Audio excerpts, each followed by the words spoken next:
حافظہ تیز کرنے کی 3 دعائیں اور اسی کے ساتھ ساتھ انشاءاللہ اور فائدے بھی ہوں گے۔ ایک تو خاص یہ بھی ہوگا کہ بات کرنے کا ایسا انداز کہ دشمن بھی دوست بن جائیں۔ حافظہ جب صحیح ہو جائے گا انشاءاللہ تعالی ایسے الفاظ آپ کے منہ سے نکلیں گے کہ دنیا اور آخرت میں کامیابی ہوگی۔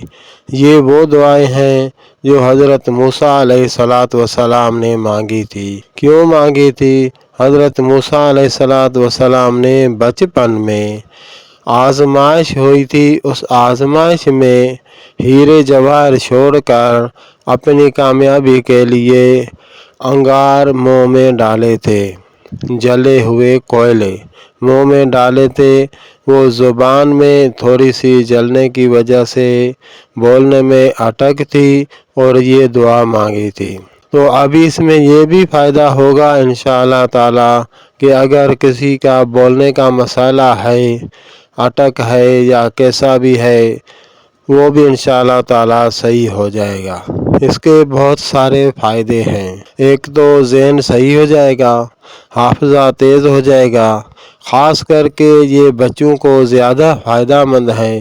تو دعا یہ ہے، بسم اللہ الرحمن الرحیم، رب اشرح لی صدری ویسر لی امری واحلل عقدۃ من لسانی یفقہوا قولی۔ انشاءاللہ تعالی اسی سے آپ کو بہت سارے فائدے ہوں گے۔ ہر نماز کے بعد 3 مرتبہ اپنے ماتھے پہ ہاتھ رکھ کر یہ دعا پڑھیں یا اپنی دل پہ ہاتھ رکھ کر یہ دعا پڑھیں، ہر نماز کے بعد 3 مرتبہ۔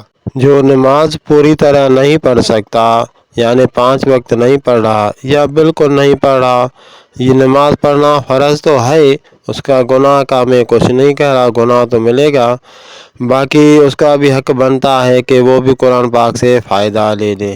وہ بھی یہ دعا پڑھ سکتا ہے، کسی بھی ایک ہی وقت میں بیٹھ کر یہ دعا پڑھے اور 50 مرتبہ پڑھے۔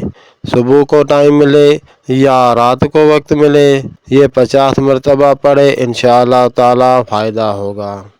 یہ ہو گئی دعا کی برکات۔ اسی کے بعد ایک اللہ تبارک و تعالی کا اسم شریف ہے، اور بھی آسان طریقہ۔ دعا کسی کو یاد ہوگی کسی کو نہیں ہوگی، یہ تو صرف ایک ہی اسم ہے، وہ ہے یا قوی۔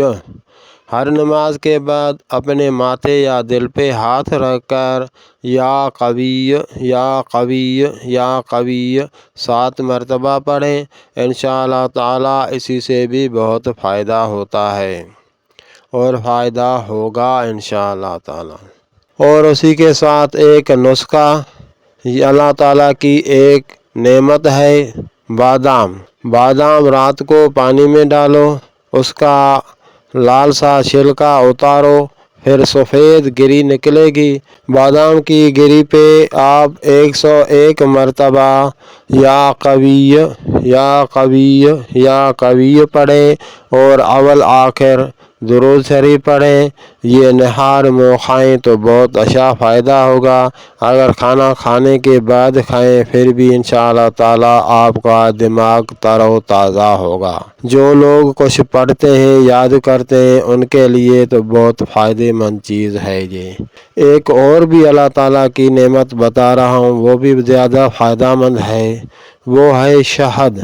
اگر شوگر نہیں ہے کسی کو تو شہد پانی میں ڈال کر 2 چمچ روزانہ نہار منہ شہد پیے، انشاءاللہ اس سے بھی دماغ کا فائدہ بھی ہوگا، خون بھی صاف ہوتا ہے، جگر کے لیے بھی فائدہ ہوتا ہے اور جسم کے لیے بھی ملٹی وٹامنس وغیرہ اس میں موجود ہوتی ہے۔